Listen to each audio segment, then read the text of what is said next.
quando nós interpretamos algo como uma ameaça, por exemplo, a ameaça de ser infectado pelo coronavírus. Diante da ameaça de infecção do coronavírus, você pode se sentir paralisado. Então, há pessoas que começam a esboçar toda a reação, todo o estado emocional do medo e elas ficam paralisadas. Elas não conseguem trabalhar, elas não conseguem mais se relacionar, elas não conseguem mais raciocinar, elas não conseguem mais interpretar as informações que são passadas para ela, então ela fica literalmente paralisada. Suas funções cognitivas, seu comportamento, sua capacidade de se relacionar, é o medo que paralisa. Você fica como aquele animalzinho que se fingiu de morto. Mas aqui no caso é uma morte de outro tipo, porque você fica emocionalmente morto, cognitivamente morto. Né? Claro, isso aqui eu estou usando uma metáfora, não é? Não pode ser levado isso ao pé da letra. Estou apenas usando uma metáfora. Você paralisou, você não consegue mais decidir, não consegue mais interpretar, não consegue mais agir de maneira inteligente e eficaz. Então esse é um medo que paralisa. Não é? Mas essa mesma reação, uma outra pessoa, por exemplo, diante do medo de ser infectado pelo coronavírus, ele pode esboçar uma reação diferente. Não é? A reação de luta. Então a pessoa, o medo leva ela a reações exageradas.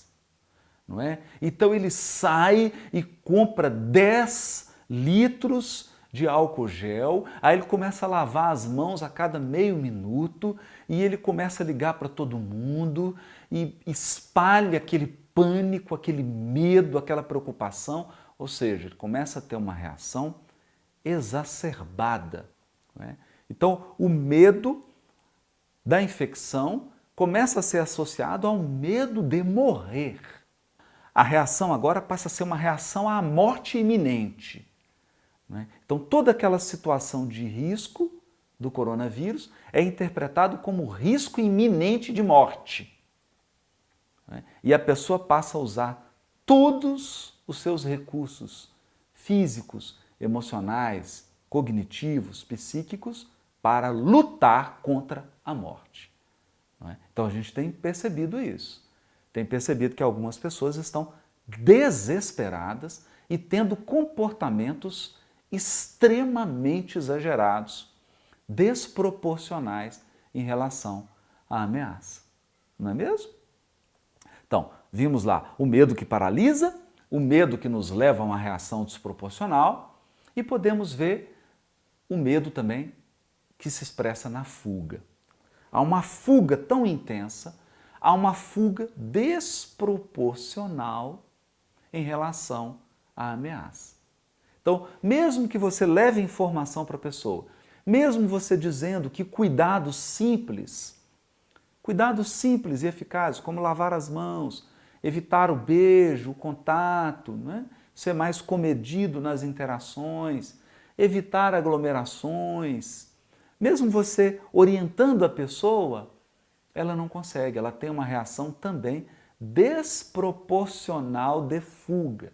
Ela vai fugir de uma maneira desproporcional à ameaça. Não é? E nós temos um quarto caso, que não podemos esquecer, que é a pessoa que está com menos medo do que o necessário. Não é? Então é aquela pessoa em que os seus processos racionais interferiram tanto nas respostas automáticas de medo que ela nega que exista ameaça. Não precisa lavar a mão. Não precisa evitar aglomeração. Não precisa evitar contato. Né? Não tem perigo nenhum. Então aí já é um outro problema, que é quando nós racionalizamos, quando nós criamos processos artificiais para inibir uma resposta saudável e positiva do nosso organismo. Porque um pouco de medo faz bem para todo mundo. Um pouco de medo faz muito bem. Então eu poderia mudar o ditado aqui, dizendo que prudência, caldo de galinha e um pouquinho de medo não faz mal para ninguém. Então é bom você ter um pouco de medo. É bom você deixar essa resposta fisiológica, automática, agir. Por quê? Porque foram milhões de anos de evolução para que o nosso organismo aprendesse essas respostas automáticas. Nós sobrevivemos ao longo de milhões de anos de evolução graças a esse mecanismo do medo. Então agora você, através de uma racionalização, negar o medo e anular o medo, não é inteligente. Não é inteligente. Você está querendo negar uma inteligência dos processos da natureza que funcionaram ao longo de milhões de anos de evolução biológica. Então percebe? Eu não posso nem exagerar e nem negar. Mas agora nós já compreendemos. Depois de tudo isso que eu te falei, você está compreendendo melhor o seu medo? Você está entendendo? Como é que você reage? Você é desses que vai para a luta e tem uma reação excessiva? Ou você é desses que foge? Ou você é desses que se paralisa? O medo está te paralisando, você não consegue agir, não consegue raciocinar. Ou você é uma pessoa que nega o medo? Não, não tem perigo nenhum, como se não existisse ameaça. Racionaliza o processo. Em qual dessas 4 categorias você se encontra? Ou você é uma mistura das 4? Mistura um pouquinho delas e oscila ao longo do dia nessas 4 reações. Não é interessante entender? Não é bom você poder entender isso? Compreender o que é o medo? Entender que o medo é fisiológico? Que o medo aciona automaticamente circuitos cerebrais? Não é tão bom compreender?